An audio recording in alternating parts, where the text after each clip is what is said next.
Buen día, queridos estudiantes. A continuación, les presento la lección número 5, correspondiente a los protocolos y bioseguridad en toma de muestras de alimentos y laboratorio.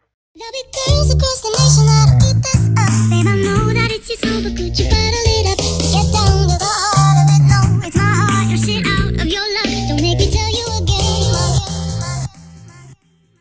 Woo! Love, love, love. Hey, Love, love, love, love. I do it, love. Love, love, love. Yeah. Bueno, en primera medida vamos a abordar qué es una muestra, esa definición pues que sabemos o que ya hemos conocido, ¿sí? A través pues de nuestro estudio de esta asignatura. Me dice que una muestra puede definirse como una porción que indica esa calidad del todo del que ha sido tomado. El objetivo de muestreo es seleccionar una porción o un número de recipientes o de unidades de un producto que sea altamente representativo de una partida o lote de alimentos del que se ha tomado. Me dice que un lote puede ser una porción de una partida de alimentos, ya sea enviados o almacenados, que lleve la misma codificación, sea un producto distinto del resto de la partida o sea diferente en cualquier otra forma. El tamaño de la muestra debe ser suficiente para permitir su análisis de laboratorio o su repetición si fuera necesaria. Entonces ahorita vamos a ver lo que es una muestra, todo, digamos, todo el mecanismo que se debe tener en cuenta pues para realizar un plan de muestreo. Entonces, como ven la imagen, podríamos decir que acá se está haciendo un muestreo. Bueno, entonces, toma de muestra de alimentos. Entonces, ¿qué hay que considerar acá? Hay diferentes fases. Acá me dice que contamos con fase de preparación, almacenamiento, transporte, comercialización y expendio. Y estas permiten determinar si estos, al ser muestreados o analizados, cumplen o no con la reglamentación sanitaria vigente y son un recurso para la evaluación del riesgo inherente al alimento. Nosotros ya vimos lo que causaban de pronto los diferentes microorganismos que hemos abordado pues acá en la asignatura. Les decía yo que los más representativos. Entonces, ¿qué vamos a hacer ahora? Tenemos que evaluar ese riesgo, pero con respecto al alimento. Si de pronto el microorganismo causa algún tipo de impacto, o algún tipo de riesgo más bien al alimento, o también si lo causa la persona, o sea, a los consumidores que seríamos nosotros. Entonces, para ello, lo primero que debemos contar es con esas precauciones de bioseguridad, ¿sí? Todos los implementos necesarios de seguridad pues que debemos tener y debemos contar en el momento que vamos a hacer nuestra toma de muestras, ¿verdad? Algo acerca de la preparación de los elementos y ese equipo de asepsia y antiasepsia. Entonces eso lo vamos a ver, bueno, uno a uno, detalladamente, pues considerando ese protocolo que se debe tener para realizar esa toma de muestras de alimentos. ¿Por qué se debe tener esto? Porque sencillamente si vemos que un alimento está alterado a causa de un microorganismo, pues debemos cuidarnos primero nuestra integridad y también la integridad de los demás. Entonces por eso es que se debe tener en cuenta esas precauciones y todo ese protocolo de seguridad. Bien, algo de datos generales de identificación, vamos a considerar los siguientes, ¿sí? Que son como los principales y primordiales que se deben tener en cuenta cuando realicemos ese trabajo de campo. El primero es el sitio de la toma de la muestra, no es decir principalmente el solo sitio, sino debemos contar de pronto con algunas coordenadas, con algunas imágenes, bueno, que nos pueda realmente abordar en dónde estamos realizando la muestra. El tipo de alimento, importante, ¿no? Si es alimento seco, bueno, líquido, en qué estado está, ¿sí? Entonces eso también es muy importante. El número de lote o fecha de elaboración. Entonces en ocasiones la mayoría de los alimentos pues viene por lotes, trae su fecha de elaboración, su fecha también de vencimiento, que es la que tenemos acá, miren. Entonces esto también es muy importante considerarlo. El personal responsable del muestreo. Bueno, si lo hice yo, si lo hice con más compañeros, si de pronto mandé a una persona externa a tomar el muestreo, pero yo soy el que voy a hacer de pronto ese informe preliminar. Entonces eso también se debe contemplar muy bien minuciosamente. Día, hora y lugar de la toma de muestra. Importante, ¿no? El día, la fecha como tal. la hora, si se tomó en varias horas, si se tomó, no sé, en varias horas al día, y el lugar, si se tomó en varios lugares, hay que decirlo, si se tomó solo en un lugar, pues se dice. Condiciones de conservación como temperatura, humedad, almacenamiento y observaciones. Recuerden que el almacenamiento es muy importante y aquí lo hablábamos en clase, que en el almacenamiento es donde se puede de pronto generar mm, de pronto el 80, el 70% de ese cambio, de pronto de esa contaminación que sufren los alimentos. Lo mismo el caso de la temperatura. Nosotros la clase pasada mirábamos esos rangos de temperatura en que se puede desarrollar un microorganismo, entonces debemos obviamente, según el tipo de alimento, pues conservar a esa temperatura óptima de almacenamiento, pues para evitar que se genere cualquier tipo de cambio en el alimento. Estado de la muestra. ¿Cómo encontramos nosotros la muestra, el alimento, el producto, líquido, si está en sólido, semisólido o viscoso?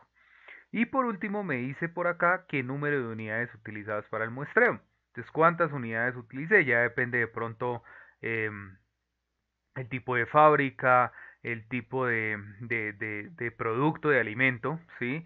Entonces, eso también depende con respecto pues al número de las unidades. Seguimos con, bueno, el mismo datos generales de identificación. Hay algunos criterios mínimos que se deben tener en cuenta para realizar esa toma de muestras. Las etapas de la toma de muestras, el paso a paso, lo vamos a ver muy detalladamente. Vamos a abordar el personal y procedimiento para la toma de muestras. Por aquí me dice que aspectos a considerar en la toma de muestras y por último el registro de la toma de muestras, ¿sí? Cómo se debe registrar, cómo se debe, pues, digamos, llevar a cabo ese registro para que podamos tener datos muy concretos y no, y digamos, no ocasionemos alguna confusión de pronto para las personas del laboratorio que van a analizar esa muestra que nosotros acabamos de recolectar. Entonces vamos a ver también esto que es muy importante, que es el diseño de planes de muestreo. Entonces me dice por acá que para determinar la calidad de un alimento se debe tomar una muestra, que fue lo que evidenciamos anteriormente, y suponer que la calidad de esa muestra refleja la del lote del que fue tomado. La validez de esta extrapolación dependerá de la representatividad de las muestras y de la exactitud y precisión del análisis. Por eso es que es muy importante ser muy precisos y muy exactos cuando yo esté haciendo ese procedimiento. De ahí la importancia de establecer un plan de muestreo adecuado. Entonces, por eso es que vamos a abordar este pequeño plan de muestreo para que ustedes vean y evidencien todo lo que se debe tener en cuenta. Lo primero es la muestra y unidad de muestra, ¿sí? Eso es lo primero que se va a abordar acá. Importante tener en cuenta el riesgo del productor y del consumidor, ¿sí? Una cosa es de pronto el riesgo que se genere, tanto del productor y otra muy aparte, la del consumidor, o sea, la de nosotros, ¿verdad? Selección del plan de muestreo. Entonces, hay varios planes de muestreo, vamos a mirar cómo se realiza esa selección, tipos de riesgos, efectos de condiciones a las que se expondrá el alimento y por último la preparación para la toma de muestras. Entonces todo esto lo vamos a considerar dentro de este diseño de plan de muestreo para evidenciar cuál es esa exactitud y precisión que debemos tener en cuenta cuando nosotros vamos a campo, nos desplazamos a una fábrica, nos desplazamos a un lugar de pronto que necesiten de nuestra desarrollo del trabajo. Entonces pues aquí vamos a evidenciar el paso a paso, todo lo que se tiene en cuenta dentro de este plan de muestreo. El tamaño de la muestra. Entonces, aquí vamos a ver números de unidades de muestras, peso o volumen de las unidades de muestra y las excepciones. Nosotros vamos a llegar a que la población, en este caso pues no serían personas, sino los alimentos, los lotes, ¿sí? Vamos a tomar entonces de esa población, de ese lote grande, de esos productos, de esos alimentos grandes, vamos a tomar una muestra representativa, ¿sí? Entonces eso es lo que nosotros vamos a evidenciar. Y de esta muestra supone uno que estará todo el lote, todos esos alimentos, todos esos productos en igual proporción. Transporte de la muestra. Entonces me dice acá que durante el transporte de las muestras siempre se deben manejar bajo la cadena de frío, que corresponde entre 0 y menos 4 grados centígrados. Las muestras de los alimentos se deberán entregar el mismo día de la toma en el menor tiempo posible, o sea, es decir, un día, 24 horas. Los alimentos perecederos y refrigerados deben mantener en recipientes adecuados y mantener esa temperatura hasta que llegue al laboratorio. Ahí es importante esta cadena de frío, ¿cierto? La conservación se puede hacer en una nevera isotérmica que contenga paquetes congelados, pilas o hielo seco. Procedimiento para la toma de muestras de bebidas alcohólicas. Esto también es muy común, por eso la vamos a ver muy desglosadamente. Vamos a evidenciar las bebidas alcohólicas envasadas y etiquetadas para venta al consumidor final. Toma de muestras de alcohol y bebidas alcohólicas almacenadas en cubas de depósito, barriles, tanques y carrotanques y elementos necesarios para la toma de estas muestras de bebidas alcohólicas. Y aquí por último, pues lo que vamos a ver son esos lineamientos generales de bioseguridad en laboratorios, de forma muy general.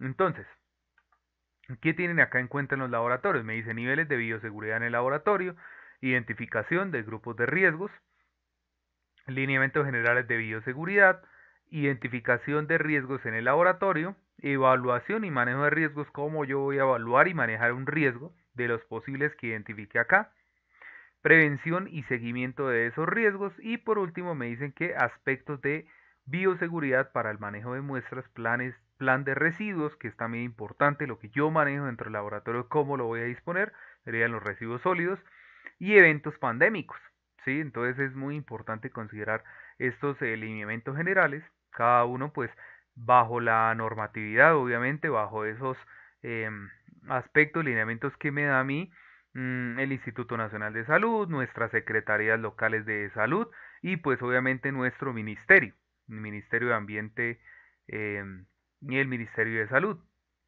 Listo, entonces pues esto sería todo el contenido que vamos a desarrollar. Entonces muchísimas gracias por su atención y espero verlos en una próxima. Hasta luego.